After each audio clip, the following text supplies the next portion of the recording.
மதுரை மாநகராட்சியில் 200 கோடி சொத்து வரி ஊழல் தொடர்பாக பாமக தலைவர் அன்புமணி சிபிஐ விசாரணை தேவை என்று கூறியுள்ளார்.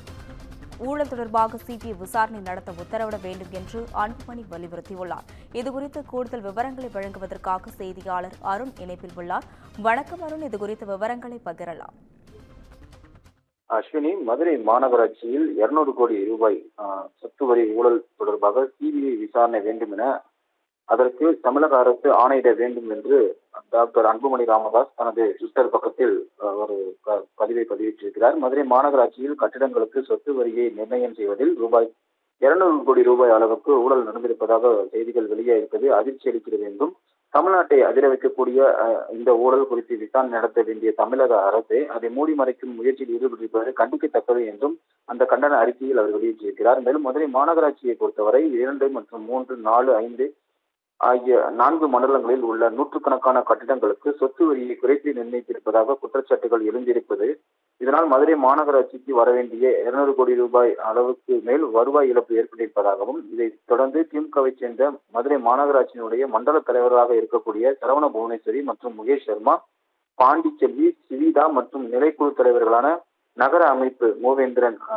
அதே போல வரி விதிப்பு தலைவராக இருந்த விஜயலட்சுமி ஆகியோர் கட்டாயப்படுத்தி பதவி விலக வைக்கப்பட்டுள்ளனர். மேலும் மதுரை மாநகராட்சி மேயரின் தனி உதவியாளரும் மாற்றப்பட்டிருக்கிறார். எனவே இந்த முறைகேடு தொடர்பாக ஓய்வு பெற்ற உதவி ஆணையர் ரங்கராஜன், உதவி வருவாய் அலுவலர் செந்தில்குமார் உள்ளிட்ட 8 பேர் மதுரை மாநகராட்சி காவல்துறையின் மத்திய குற்றப்பிரிவால் கைது செய்யப்பட்டிருக்கிறார்கள். இந்த முறைகேடு குறித்து தமிழக அரசு இதுவரை எந்தவித விளக்கமும் அளிக்கவில்லை. இந்த ஊழலில் உண்மையை வெளிக்கொண்டு வருவதற்கு பதிலாக ஊழலை மூடி மறைப்பதில் தான் திமுக அரசு ஆர்வம் காட்டுகிறது என்றும், திமுக ஆட்சிக்கு வந்த பிறகு 175% வரை சொத்து வரியானது உயர்த்தப்பட்டிருப்பதாகவும், ஒவ்வொரு ஆண்டும் சொத்து வரி உயர்த்தப்பட்டு வருகிறது.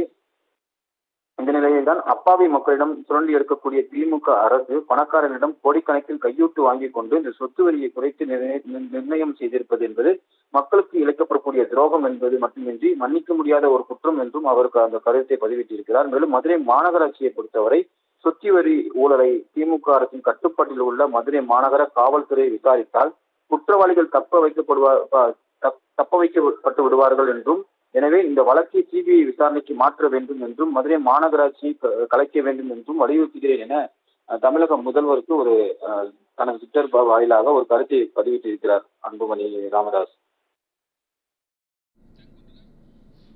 விவரங்களுக்கு நன்றி அருண்.